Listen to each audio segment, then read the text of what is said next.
আমি সর্বোপরি বলবো, দীর্ঘদিন পর বাংলাদেশ স্বাধীন হওয়ার পর বর্তমানে যে পরিবেশ আসছে, একটা সুষ্ঠু নির্বাচনের প্রত্যাশা করছি। জেলা প্রশাসককে মনোনয়ন নেওয়ার সময় আমি বলেছি যে সুষ্ঠু নির্বাচনের প্রত্যাশা করি, একটাই দাবি, সুষ্ঠু নির্বাচন, অবাধ এবং সুষ্ঠু নির্বাচন এবং লেভেল প্লেইং ফিল্ড হলে সমগ্র বাংলাদেশে জাতীয় পার্টি একটা ভালো রেজাল্ট করবে ইনশাআল্লাহ। এবং মুন্সিগঞ্জ 1 এবং 2 এবং 3 আমরা জাতীয় পার্টি যে 3 জন প্রার্থী পেয়েছি, 3 জনই সাবেক ছাত্রনেতা। আমি যখন ছাত্র সমাজের সভাপতি ছিলাম, মুন্সিগঞ্জ 2 এর নোমান মিয়া আমার সহসভাপতি ছিলেন, মুন্সিগঞ্জ 1 এর জানে আলম হাওলাদার আমার সহসভাপতি ছিলেন। সেই আমরা ছাত্রনেতারাই বৃদ্ধ বয়সে এসে নমিনেশন পেয়েছি।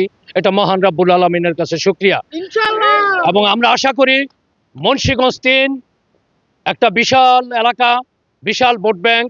এই ভোট ব্যাংকে মুন্সিগঞ্জ সদরের ভোট সবচেয়ে বেশি। আমরা আশা করি যদি সুষ্ঠু নির্বাচন হয় এবং নির্বাচনে যদি সঠিক পরিবেশ থাকে, তবে মুন্সিগঞ্জ 3 অন্ততপক্ষে জাতীয় পার্টি বিজয়ের একটা পরিপূর্ণ সম্ভাবনা দেখছি। সুতরাং জনগণ বলেছে লাঙ্গলকে এবার একবার সুযোগ দিবে। জনগণের কাছে প্রত্যাশা, পল্লী বন্ধুর সম্মানে, জনবন্ধুর আহ্বানে লাঙ্গলে ভোট চাই সবার।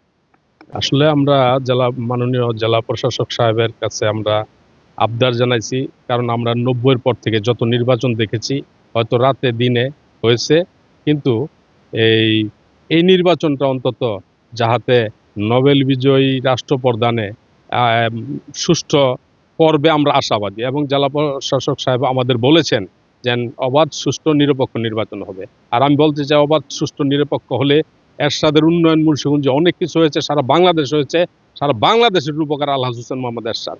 সেই আলোকে তার উত্তরসূরি জনবন্ধু জি.এম. কাদের, তিনিও মন্ত্রী ছিলেন, তিনি দুর্নীতিতে ছিলেন না এবং মন্ত্রী থাকাকালীন তার দপ্তরটা একমাত্র ক্লিন ছিল। তাই জনবন্ধুর দিকে অনেক মানুষ তাকিয়ে আছে এবং ভোট দেওয়ার সুযোগ আছে। আমাদের আগামী প্রজন্ম, নতুন প্রজন্ম যেগুলো আছে, তারা ভোট দেওয়ার সুযোগ পাবে। সেই ভোটটা আমি মনে করি আমাদের লাঙ্গলে যাবে ইনশাল্লাহ ইনশাল্লাহ। 50,000 গ্রাম বাঁচলে বাংলাদেশ বাঁচবে। আলহাজ হোসেন মোহাম্মদ এরশাদ, মুক্তিযোদ্ধারা সর্বকালের সর্বশ্রেষ্ঠ সন্তান আলহাজ হোসেন মোহাম্মদ এরশাদ। আগামী 12ই ফেব্রুয়ারি ত্রয়োদশ জাতীয় সংসদ নির্বাচন। এ নির্বাচনে জাতীয় পার্টি অংশগ্রহণ করছে।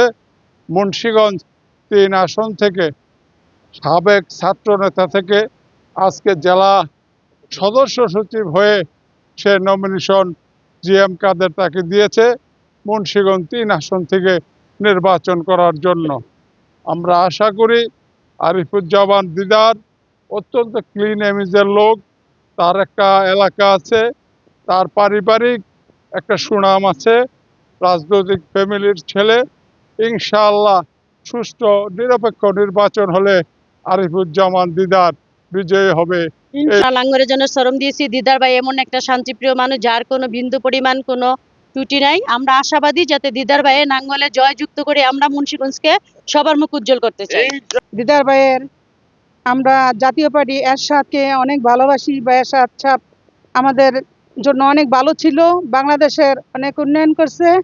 আমরা চাই সামনে জাতীয় পার্টি আরো উন্নয়ন করুক, বাংলাদেশের জন্য অনেক মানুষ তাদের জন্য অনেক কি আশাবাদী বা এবং আমার নেতা অনেক ভালো দিদার ভাই, যে সে যদি পাশ করে আমাদের মুন্সিগঞ্জের জন্য অনেক উন্নয়ন হইব বা এবং আমাদের মুন্সিগঞ্জের জন্য খুবই ভালো হইব।